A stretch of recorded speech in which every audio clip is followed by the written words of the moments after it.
ஸ்ரீ ஆதிசங்கரர் அருளிய கனகதாரா ஸ்தோத்திரம் 12ஆம் பாடல்.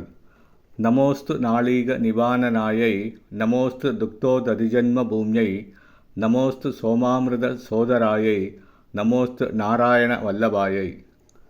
அன்றளர்ந்த செந்தாமரை பூவின் முகத்தழகு பொருந்திய தேவி, பார்க்கடலில் உதித்த பரம்பொருளை, சந்திரனும் அமுதமும் பார்க்கடலில் உம்முடன் தோன்றியதால் சகோதரராக பெற்றவரை, பார்க்கடலில் பள்ளிகொண்ட பரந்தாமனின் நாராயணன் உள்ளம் கவர்ந்தவரை உம்மை தொழுகின்றேன். தேவியின் திருமுகம் மலர்ந்த தாமரைக்கு ஊமையாக்கப்பட்டுள்ளது.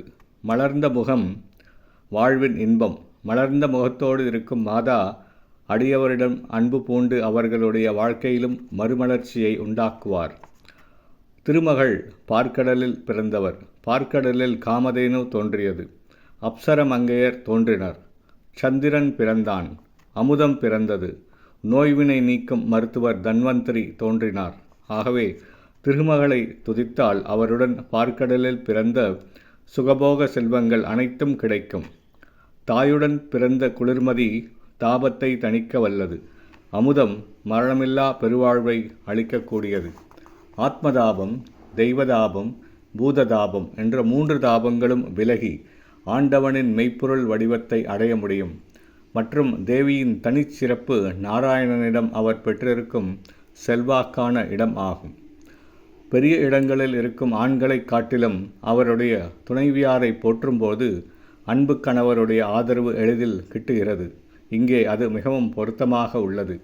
தாயின் மூலம் சகல துன்பங்களும் நீங்கி மாய பிறப்பறுக்கும் மன்னவனின் அருள் கிடைக்கிறது. ஆத்மா தலையறுத்து விடுதலை பெறுகிறது. போகமும் மெய்ப்பொருளும் சேர்ப்பதோடன்றி ஓங்கி உலகளந்த உத்தமன் நம்மை ஆட்கொள்ளும் பேரும் கிடைக்கிறது. இப்பாடலை வரிசைப்படுத்தி பார்க்கும்போது அன்னையின் மலர்ந்த முகம் நம்மை ஏற்றுக்கொள்கிறது. அவர் பிறந்த இடம் தாய் வீட்டு சிதனங்களை தரவல்லது. உடன் பிறந்தோரின் மூலம் ஆத்மாவின் வேட்கை தணிகிறது. தன் பயணத்தின் முடிவை காண்கிறது. மாதாவின் துணைவர் வானத்தை மாற்ற வல்லவர் எனும்போது இப்பாடலுக்கு வேறு சிறப்பு தேவையில்லை.